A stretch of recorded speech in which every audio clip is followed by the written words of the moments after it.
ಪ್ರಭೆಯನ್ನು ಬೆಳಗಲು ಪ್ರಣತೆಯಾಯಿತು ಕಲ್ಯಾಣ. ಗುರು ಬಸವಣ್ಣನ ಪ್ರಭೆಯನ್ನು ಬೆಳಗಲು ಪ್ರಣತೆಯಾಯಿತು ಕಲ್ಯಾಣ. ಸತ್ಯದ ಶೋಧಕ ಸಾಧಕರೆಲ್ಲರ ಅರಿವಿನ ನೆಲೆಯಾಯಿತು ಕಲ್ಯಾಣ. ಗುರು ಬಸವಣ್ಣನ ಕಲ್ಯಾಣ ವಿಶ್ವಕ್ಕೆ ಬಯಸುತ್ತ ಕಲ್ಯಾಣ.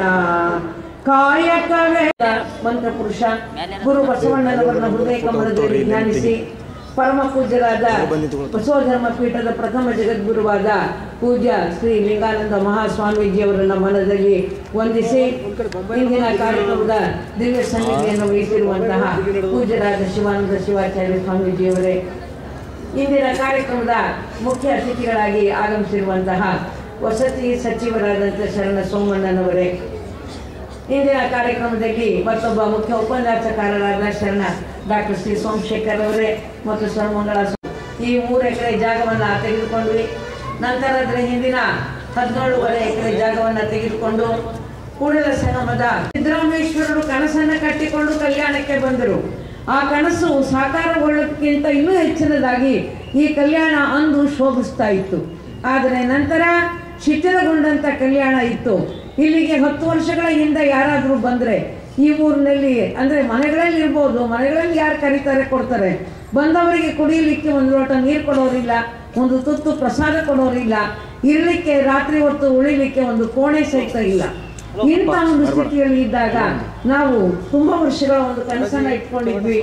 ಕೂಡಲ ಸಂಗಮ ಬಸವ ಧರ್ಮ ಪೀಠ ನಮ್ಮ ಧರ್ಮ ಪುರುಷನ 2 ಕಣ್ಣುಗಳಿದ್ದ ಹಾಗೆ. ಒಂದು ಬಸವಣ್ಣನವರ ಐಕ್ಯ ಕ್ಷೇತ್ರ ಕೂಡಲ ಸಂಗಮ, ಇದು ಕಾರ್ಯಕ್ಷೇತ್ರ. 36 ವರ್ಷಗಳ ಕಾಲ ಗುರು ಬಸವಣ್ಣನವರು ಇಲ್ಲಿ ಇದ್ರು. ಅದಕ್ಕಾಗಿ ತಿಳ್ಕೋಬೇಕು ಸ್ವಲ್ಪ, ದಯವಿಟ್ಟು ತುಂಬಾ ಜನ ತಪ್ಪು ತಿಳ್ಕೊಂಡಿದ್ದಾರೆ.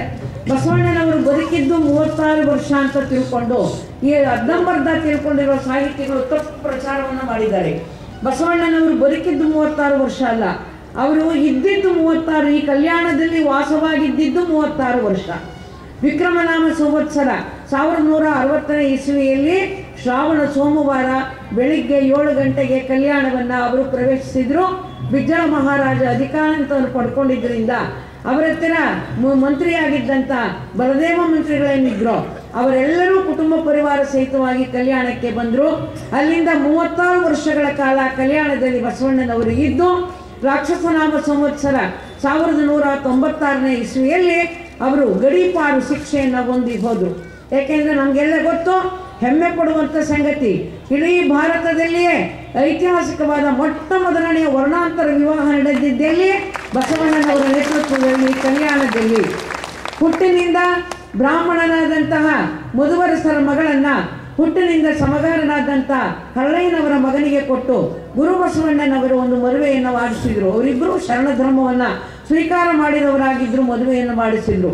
ಇದರಿಂದ ಸಂಪ್ರದಾಯವಾದಿಗಳು ಸಿಡಿದೆದ್ದು ರಾಜನನ್ನು ಪ್ರಚೋದಿಸಿ ಬಸವಣ್ಣನವರಿಗೆ ಗಡೀಪಾರು ಶಿಕ್ಷೆಯನ್ನು ಕೊಟ್ಟರು. ರಕ್ತಕ್ರಾಂತಿಯನ್ನು ಮಾಡುವುದು ಬೇಡ ಅಂತ ಹೇಳಿ ಬಸವಣ್ಣನವರು ಗಡೀಪಾರು ಶಿಕ್ಷೆಯನ್ನು ಒಪ್ಪಿಕೊಂಡು ಕೂಡಲ ಸಂಗಮದತ್ತ ಪ್ರಯಾಣವನ್ನು ಮಾಡಿದರು. ಹೀಗೆ 36 ವರ್ಷಗಳ ಕಾಲ ಬಸವಣ್ಣನವರು ಈ ಕಲ್ಯಾಣದಲ್ಲಿ ಇದ್ದಂಥ ಸಮಯ. ನಂತರ ಅವರು ಒಟ್ಟು ಬದುಕಿದ್ದು 62 ವರ್ಷ 3 ತಿಂಗಳು 2 ದಿವಸ. 62 ವರ್ಷ 3 ತಿಂಗಳು 2 ದಿವಸಗಳ ಕಾಲ ಅವರು ಬದುಕಿದ್ರು. ಆನಂದನಾಮ ಸಂವತ್ಸರ ಅಕ್ಷಯ ತೃತೀಯ ವೈಶಾಖ ಮಾಸ ರೋಹಿಣಿ ನಕ್ಷತ್ರದಲ್ಲಿ ಹುಟ್ಟಿದ್ರು. ನಂತರ ರಾಕ್ಷಸನಾಮ ಸಂವತ್ಸರದಲ್ಲಿ ಅವರು ಲಿಂಗೈಕ್ಯರಾಗಿದ್ದಾರೆ. ಹೀಗೆ 62 ವರ್ಷ 3 ತಿಂಗಳು 2 ದಿವಸಗಳ ಕಾಲ ಈ ಜಗತ್ತಿನಲ್ಲಿ ಅವರು ಮರ್ತ್ಯಲೋಕದ ಈ ಚೋಹವನ್ನು ತೊಟ್ಟು ಇದ್ದು ಕಾರ್ಯವನ್ನು ಮಾಡಿದ್ದಾರೆ. ಇಂಥ ಒಂದು ಕಲ್ಯಾಣ 36 ವರ್ಷಗಳ ಕಾಲ ಬಸವಣ್ಣನವರ ಪಾದ ಸ್ಪರ್ಶದಿಂದ ಪುನೀತವಾದಂಥ ಕಲ್ಯಾಣ ಅತ್ಯಂತ ದುಸ್ಥಿತಿಗೆ ಬಂದಿತ್ತು. ದೂರದಿಂದ ಜನರು ಕನಸು ಕಟ್ಟಿಕೊಂಡು ಬಂದರೆ ಏನೂ ಇಲ್ಲ, ನೋಡಲಿಕ್ಕೆ ಏನೇನೂ ಇಲ್ಲ. ಅಲ್ಲಿ ಇಲ್ಲಿ ಹಾಳು ಬಿದ್ದಂಥ ಗವಿಗಳು, ಅವುಗಳ ಉಸ್ತುವಾರಿಯೂ ಇಲ್ಲ, ವ್ಯವಸ್ಥೆಯೂ ಇಲ್ಲ, ಬಂದವರು ಉಳ್ಕೊಳ್ಳಿಕ್ಕೆ ಅನುಕೂಲತೆ ಇಲ್ಲ. ಇದರಿಂದ ನಮ್ಮ ಮನಸ್ಸಿಗೆ ತುಂಬ ದುಃಖ ಅನ್ನಿಸ್ತು.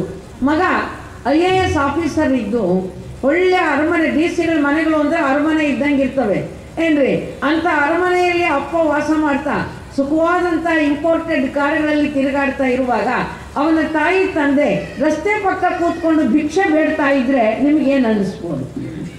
IAS ಆಫೀಸರ್ ಮಗ ಅವರ ತಾಯಿ ತಂದೆ ರಸ್ತೆ ಪಕ್ಕ ಕೂತ್ಕೊಂಡು ಭಿಕ್ಷೆ ಬೇಡ್ತಾ ಇದ್ರೆ ನಿಮ್ಗೆ ಹೇಗೆ ಅನಿಸುತ್ತೋ ಹಾಗೆ ಇಷ್ಟು ದೊಡ್ಡ ಸಮಾಜ ಇದ್ದೂ ಕೂಡ ಕೂಡಲ ಸಂಗಮ, ಬಸವಣ್ಣನ ಈ ಕಲ್ಯಾಣ ಇವು ನಮ್ಮ ತಾಯಿ ತಂದೆ ಇದ್ದ ಹಾಗೆ, ನಮ್ಮ ತಾಯಿ ತಂದೆ ಇದ್ದ ಹಾಗೆ. ಇಂಥ ಎರಡು ಕ್ಷೇತ್ರಗಳು ಅತ್ಯಂತ ದುಸ್ಥಿತಿಯಲ್ಲಿ ಇದ್ವು, ನೋಡ್ಲಿಕ್ಕಾಗಲ್ಲ. ಕೂಡಲ ಸಂಗಮ ಅಷ್ಟೇ 87ನೇ ಇಸ್ವಿಯಲ್ಲಿ ಹೋಗಿ ನೋಡಿದ್ವಿ, ನಮ್ಮ ಕಣ್ಣಲ್ಲಿ ನೀರು ಬಂತು. ಒಂದು ಸ್ಲಮ್ ಇದ್ದಂಗಿತ್ತು, ಸ್ಲಮ್ಮು. ದುಃಖ ಆಯಿತು, ಭಾಳ ಅನ್ಯಾಯ. ಆವಾಗ ಊರು ಜನ ಅಂದರು, ನಾವು ನೋಡಿದ್ರೆ ಸಣ್ಣ ಕುಗ್ರಾಮ, ಎಲ್ಲರೂ ಬರ್ತಾರೆ, ನಮ್ಮ ಊರ ಬಗ್ಗೆ ಭಾಷಣ ಮಾಡಿ ಹೋಗ್ತಾರೆ, ಯಾರು ಏನೂ ಮಾಡಲ್ಲ ಅಂತಂದರು. ಅಂಥ ಸನ್ನಿವೇಶದಲ್ಲಿ ಸಂಕಲ್ಪ ಮಾಡಿ ಟ್ರಸ್ಟ್ ಮಾಡಿ ಅಲ್ಲಿ ಕೆಲಸವನ್ನು ಪ್ರಾರಂಭ ಮಾಡಿದ್ವಿ. ನೀವೇ ನಮ್ಮ ದನಿಗಳು, ನಿಮ್ಮ ಸಹಾಯವೇ ನಮಗೆ ಸಹಾಯ. ಕೂಡಲ ಸಂಗಮದಲ್ಲಿ ಕೂಡ ಬಹಳಷ್ಟು ಕೆಲಸಗಳಾಗಿದೆ. ನಂತರ ಕೂಡಲ ಸಂಗಮ ಅಭಿವೃದ್ಧಿ ಪ್ರಾಧಿಕಾರವನ್ನು ಸರ್ಕಾರದವರು ರಚನೆ ಮಾಡಿದರು. ಅದರ ಮೂಲಕ 38 ಕೋಟಿ ರೂಪಾಯಿಗಳನ್ನು JH ಪಾಟೀಲ್ ಬಿಡುಗಡೆ ಮಾಡಿ ತುಂಬ ವಿಶೇಷವಾದ ಕೆಲಸಗಳಾಗಿದೆ ಕೂಡಲ ಸಂಗಮದಲ್ಲಿ. ಇನ್ನು ಬಸವ ಕಲ್ಯಾಣ, ಅದಕ್ಕಾಗಿ ಈ ಉದ್ದೇಶದಿಂದ ನಾವು ನಿಮ್ಮೆಲ್ಲರ ಸಹಾಯವನ್ನು ತೆಗೆದುಕೊಂಡು ಇಲ್ಲಿ ಜಾಗವನ್ನು ತೆಗೆದುಕೊಂಡು ಕೆಲಸವನ್ನು ಪ್ರಾರಂಭ ಮಾಡಿ ನಿತ್ಯ ದಾಸೋಹ, ಇನ್ನು ಶೆಡ್ ಹಾಕೊಂಡು ಕಾಲ ಕಳೀತಾ ಇದ್ದೀವಿ. ಇನ್ನೂ ನಾನು ಬಸವಣ್ಣನ ಮೂರ್ತಿ ಒಂದೇ ಪೂರ್ತಿ ಆಗಿರೋದೀಗ ಶೆಡ್ನಲ್ಲೇ ಅಡುಗೆ, ಶೆಡ್ನಲ್ಲೇ ಊಟ ನೀವೆಲ್ಲ ಮಾಡ್ತಾ ಇದ್ದೀರಿ. ಈ ದಾಸೋಹವನ್ನು, ನಿತ್ಯ ದಾಸೋಹ ಯಾವತ್ತು ಬಂದು ಇಲ್ಲಿಗೆ ಆ ಶೆಡ್ ಹಾಕ್ಕೊಂಡು ಅದರಲ್ಲೇ ದಾಸೋಹ ಪ್ರಾರಂಭ ಮಾಡಿಬಿಟ್ವಿ. ಈ ರೀತಿಯಾಗಿ ಬಸವ ಮಹಾಮನೆ ಕಾರ್ಯಾರಂಭ ಮಾಡಿದೆ. ನಂತರ ಗುರು ಬಸವಣ್ಣವರು ಒಂದು ಮಾತು ಹೇಳ್ತಾರೆ, ಏನು ಅಂದರೆ ಧರ್ಮ ಇದರ ಗುರಿ ಸಂಸ್ಕಾರ ಕೊಡೋದು ಒಂದೇ ಅಲ್ಲ, ಸಂಘಟನೆಯನ್ನು ಮಾಡುವುದು. ಧರ್ಮದ ಗುರಿ ಸಂಸ್ಕಾರವನ್ನು ಕೊಡುವುದು, ಜೊತೆಗೆ ಸಂಘಟನೆಯನ್ನು ಮಾಡುವುದು. ಕೇವಲ ಸಂಘಟನೆ ಒಂದೇ ಅಲ್ಲ, ಸಮಾನತೆಯನ್ನು ಬೆಳೆಸುವುದು. ಒಬ್ಬರೊಬ್ಬರಲ್ಲಿ, ಒಂದು ಧರ್ಮದ ಅನುಯಾಯಿಗಳಲ್ಲಿ ಸಮಾನತೆಯನ್ನು ತರೋದು. ಇಷ್ಟೇ ಅಲ್ಲ, ಸಹೋದರತ್ವವನ್ನು ತರುವುದು. ನಾವು ನೀವೆಲ್ಲರೂ ಸಹೋದರರು, ಅಣ್ಣ ತಮ್ಮಂದಿರು, ಅಕ್ಕ ತಂಗಿಯರು ಅನ್ನೋದನ್ನ. ಇದಕ್ಕಾಗಿಯೇ ಅವರು ಗಣಪರ್ವಗಳು ಅಂತ ಮಾಡಿದರು. ಗಣಪರ್ವಗಳು ನೆನ್ಪಿಟ್ಕೊಳ್ರಿ. ಕಲ್ಯಾಣ ಪರ್ವ ಅಂತ ಯಾಕೆ ಹೆಸರಿಟ್ಟಿದ್ದೀವಿ ಅಂದರೆ ಬಸವಣ್ಣನವರ ಕಾಲದಲ್ಲಿ ಗಣಪರ್ವಗಳು ಅಂತ ಮಾಡಿದರು. ಈ ಗಣಪರ್ವಗಳಿಗೆ ಅಂಗ ವಂಗ ಕಳಿಂಗ ಎಲ್ಲ ಕಡೆಯಿಂದ ಜನ ಬರ್ತಿದ್ರಂತೆ, ಶರಣರು. ಈ ರೀತಿಯಾಗಿ ಅವರ ಒಂದು ಕಲ್ಯಾಣ ಪರ್ವದ ಗಣಪರ್ವದ ವರ್ಣನೆ ಬರುತ್ತೆ. ಅದಕ್ಕಾಗಿ ನಾವು ಬಸವಣ್ಣನವರ 12ನೇ ಶತಮಾನದಲ್ಲಿ ಮಾಡಿದಂತಹ ಈ ಪರ್ವವನ್ನು ಪುನಃ ಆಚರಣೆಗೆ ತರಬೇಕು ಅನ್ನೋ ಕಲ್ಯಾಣ ಪರ್ವವನ್ನು ಮಾಡಿದ್ವಿ. ಇಲ್ಲಿಗೆ 10 ಕಲ್ಯಾಣ ಪರ್ವಗಳಾಗಿ ಇದೀಗ 11ನೇ ಕಲ್ಯಾಣ ಪರ್ವ ಆಗಿದೆ. ಇನ್ನು ಈ ಕಲ್ಯಾಣ ಪರ್ವದ ವಿಶೇಷ, ಅದಕ್ಕಾಗಿ ನೀವೆಲ್ಲ ಮೊದಲನೇ ದಿನವೇ, ಸಾಮಾನ್ಯವಾಗಿ 2ನೇ ದಿನ ಸೇರ್ತಾ ಇರ್ತಾರೆ.